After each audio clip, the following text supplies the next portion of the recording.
Tudo bem, pessoal? Aqui quem fala é o professor Marcelo Silva. Hoje nós vamos conversar sobre uma das, se não a frase mais medíocre de todos os tempos, sem sombra de dúvidas, que é na teoria uma coisa, na prática é outra.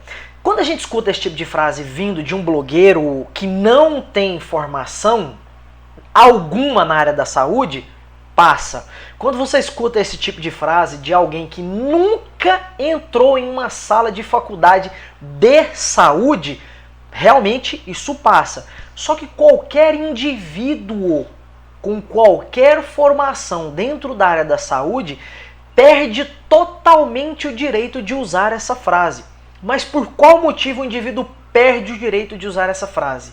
Até mesmo porque, sem receio de errar, eu posso afirmar categoricamente, e já vou mostrar o porquê, que quem fala essa frase nunca leu sequer bula de remédio ou receita de bolo. Então a frase, na teoria uma coisa, na prática é outra, deve vir desse personagem aqui, tá? E vou mostrar o porquê. Não adianta apenas falar sem mostrar o porquê. Então vamos para algumas evidências, tá? Do porquê que eu estou afirmando isso categoricamente. Temos aqui um estudo, algo que quem fala aquela frase nunca leu. O objetivo desse estudo aqui foi avaliar o efeito da potenciação pós-ativação em relação à performance em homens com experiência prévia em treinamento resistido. Aí temos aqui, olha só o que está escrito, para não ter receio de errar. Indivíduos visitaram o laboratório em 3 ocasiões. Durante a primeira visita, eles foram submetidos a um teste de uma repetição máxima. Teste de uma repetição máxima é teoria ou o indivíduo realizou o teste? Depois disso, eles foram submetidos a 2 possíveis intervenções de forma aleatória. Eles foram aleatoriamente divididos em relação à ordem.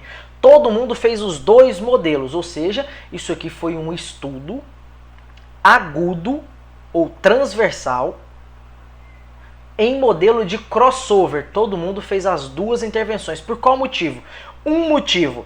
Todo mundo fazendo as 2 intervenções, você aumenta a amostra do estudo. E um outro, dando mais poder estatístico. E um outro motivo também é que quando alguém fala assim, houve... e a individualidade biológica do indivíduo? A individualidade biológica ela pode até interferir, mas todo mundo fez tudo. Então, o que tinha de individualidade de um grupo também estava em outro. Então, os indivíduos realizaram 3 séries de supino até a falha muscular com 75% de uma repetição máxima e 1 minuto de descanso entre as séries. Essa era uma das intervenções. E a outra intervenção, os indivíduos eram submetidos a 3 repetições com 90% de uma repetição máxima, descansavam por 10 minutos e depois realizavam as mesmas 3 séries até a falha muscular, com 75% de uma repetição máxima. Os indivíduos terem sido submetidos a determinado modelo de exercício. Eles foram submetidos. Eles praticaram o teste de uma repetição máxima. Depois eles foram submetidos a 2 diferentes sessões de treino. Isso é teoria ou isso é prática? Por favor, me ajuda a decidir aqui, porque eu ainda não consegui entender o que é isso. É teoria ou prática? E os estudos, o resultado, está aqui, resultado. Número de repetições. Na primeira e na segunda série, houve diferença estatística do número de repetições que os indivíduos conseguiram realizar com a potenciação pós-ativação. Então havia a hipótese de a potenciação pós-ativação trazer algum benefício em relação à margem de repetições. A hipótese foi testada na prática e a resposta mostrou que o resultado, na verdade o resultado mostrou que faz sentido, que a hipótese ela é verdadeira, ela não foi refutada. Teoria ou prática? Vamos mais outro, agora um com efeito crônico, tá? Olha aqui. Treinamento em ciclo ergômetro e treinamento resistido em leg press induzem aumento de força de forma similar em homens treinados. Então, nesse aqui, qual era a hipótese? Se você pega o leg press e o ciclo ergômetro, o que acontece? Leg press, extensão de joelho, extensão de quadril no plano sagital, eixo lateral, mais o tornozelo, ocorre flexão plantar. Ciclo ergômetro, pedalar, extensão de joelho, extensão de quadril e a flexão plantar também nos mesmos planos e mesmos eixos. Próxima etapa. A literatura nos traz que se você treina até a falha muscular com muito peso, se você treina até a falha muscular com muita velocidade, o que acontece? Você tem o recrutamento, o padrão de recrutamento de unidades motoras é similar em ambas, entre as situações, na verdade. Então, no leg press a galera fazia de 10 a 12 repetições máximas com o maior peso possível, na cadência 2-0, 1-0, descendo em 2, subindo em 1. Esse treino me permitiu algo próximo de 30 até 36 segundos de tempo sob tensão. E o pessoal que fez o ciclo ergômetro faziam sprints com protocolo similar ao proposto por Gibala, 4 séries de 30 segundos de sprint all out, que também me dá um tempo sob tensão similar ao leg press. Então veja só, tempo sob tensão similar. Aspecto ósteo e artrocinemático similares. Em uma situação, o indivíduo treinava com máxima velocidade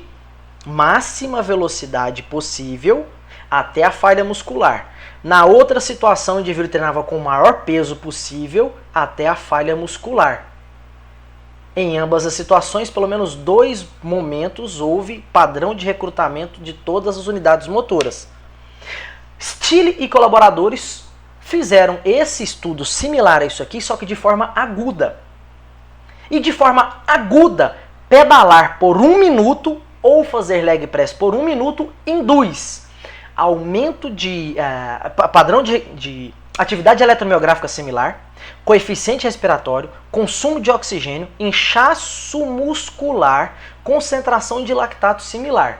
Então, de forma aguda. Se eu fosse um indivíduo que simplesmente, amador na verdade, que pega os dados agudos e necessariamente transfere para os dados crônicos, eu iria afirmar que em homens treinados, o consumo de oxigênio também vai aumentar de forma similar entre as situações.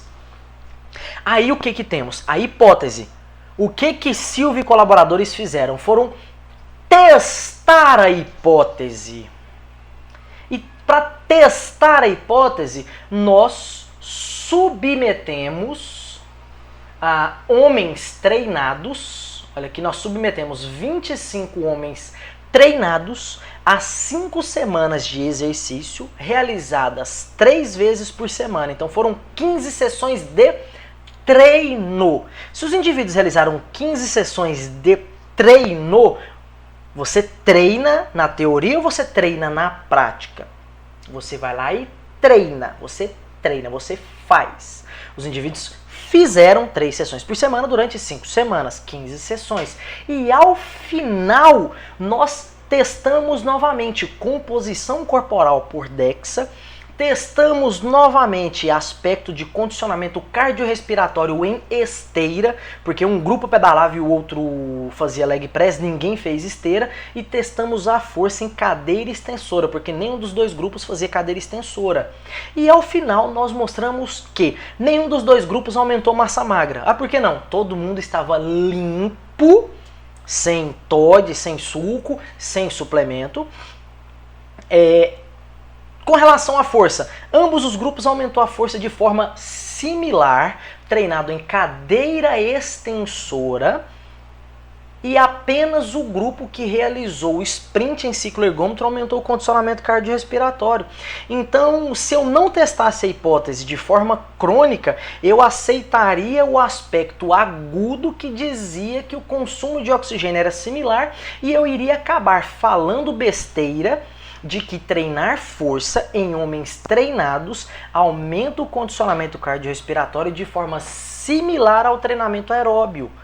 Então, mais uma vez, isso aqui foi teoria ou foi prática para vocês, pessoal? Me pareceu muito prática. O indivíduo fazer 15 sessões de treinamento de força e ao final ser testado. Ninguém perguntou para o indivíduo, e aí, como é que você se sente? Você sentiu a coxinha? Você sentiu o bumbum? Não. Nós simplesmente avaliamos, teste e reteste, comparamos os resultados pré e pós do leg press, pré e pós da bicicleta e comparamos o delta dos grupos para ver quem foi que teve um melhor desfecho. Então, galera, muito cuidado com o pessoal que fala na teoria uma coisa, na prática é outra. Eu mostrei apenas 2 estudos, eu poderia passar horas mostrando 50, 60, 70 estudos agudos, crônicos, com treinamento de força, treinamento aeróbio, com suplemento, sem suplemento, com esteroide, sem esteroide. Dava para passar horas, dias. O próprio estudo que o pessoal que saiu recentemente falando sobre do Plotkin, falando sobre elevação pélvica e agachamento, não foi teoria. Um grupo fez elevação pélvica e outro grupo fez o agachamento. E ao final do período de intervenção que os indivíduos fizeram os exercícios, houve teste e reteste. Então, assim, a galera que fala na teoria uma coisa, na prática outra, realmente nunca leu um estudo sequer. Um estudo sequer. Isso é perfeitamente compreensível e aceitável quando vindo de alguém que não possui formação na área da saúde. Agora, qualquer indivíduo que tenha formação na área da saúde, educação física, fisioterapia, medicina, psicologia, qualquer desses cursos, não dá para poder sair falando esse tipo de besteira por aí. Tá bom?